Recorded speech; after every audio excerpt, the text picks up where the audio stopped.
Good morning everyone. আজি সোণাৰীত next day আৰু ৰাতিপুৱাই একদম গা চা ধুই ৰেডি হৈ গ'লোঁ আৰু ৰাতিপুৱাই মনটো ইমান ভাল লাগিছে কিয় জানেনে? এয়া চাওকচোন, হোমষ্টেটোত যে ইমানবিলাক ফুল লগাই থৈছে মালিকে, ৰাতিপুৱাই উঠি পেলাই দেখিবলৈ পাই মানে মনটো একদম ভাল লাগি গৈছে।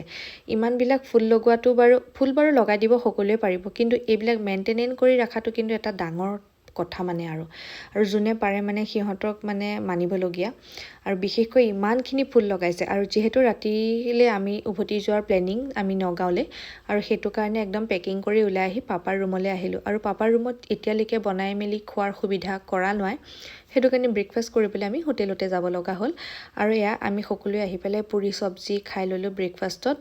আৰু মানে ৰাতিপুৱাই পুৰি চব্জি খাবলৈ সদায় মন নাযায়, কিন্তু গ'লেও চব্জিটোত যদি মছলাটো বেছি হয় মই কিন্তু বৰ অশান্তি পাওঁ।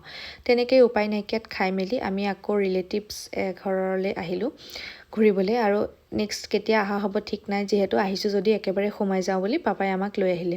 আৰু চাওকচোন, সকলোৰে ঘৰত মই এইফালে ইমান ফুলবিলাক দেখিছোঁ। সঁচাই দেই, এইফালৰ মানুহবিলাকৰ চাগে খুব হেঁপাহ ফুল লগোৱাত, আৰু বিশেষকৈ মেইনটেইন কৰে চাগে। আৰু মই পিছে ইমান নোৱাৰোঁ দেই।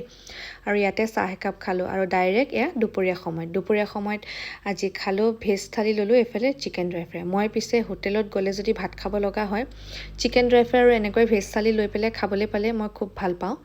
আৰু এইফালে চাওক, আমি ওলাই আহিলোঁ অকণমান শ্বপিং কৰোঁ বোলো সৰু সুৰাকৈ।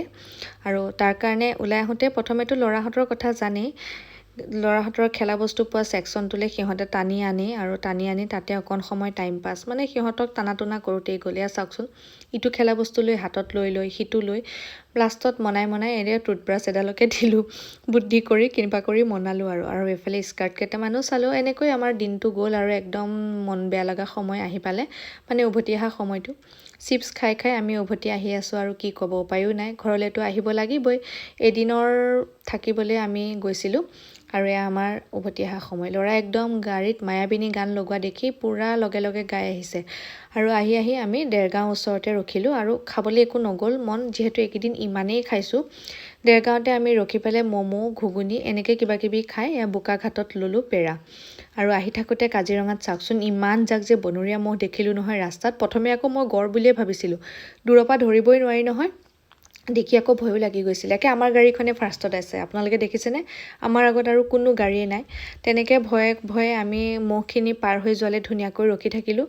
আৰু হয়, জীৱ জন্তুক যদি আমি একো অশান্তি বা আমনি নকৰোঁ, তেখেতসকলেও মানে সেইবিলাকেও আমাক উল্টাই একো এটেক নকৰে। সেইটো কাৰণে শান্তিৰে আমি ধুনীয়াকৈ পাৰ হৈ যাব দিলোঁ। ল'ৰাহঁতে দেখি কিন্তু খুব ফূৰ্তি পাইছে, সিহঁতে আৰু ভয় মানে নাই, আৰু দেখিছে বনৰীয়া ম'হ। আৰু এয়া চাওকচোন, একদম পোৱালি ছোৱালী ডাঙৰ বনৰীয়া ম'হ গোটেইখিনি এজাক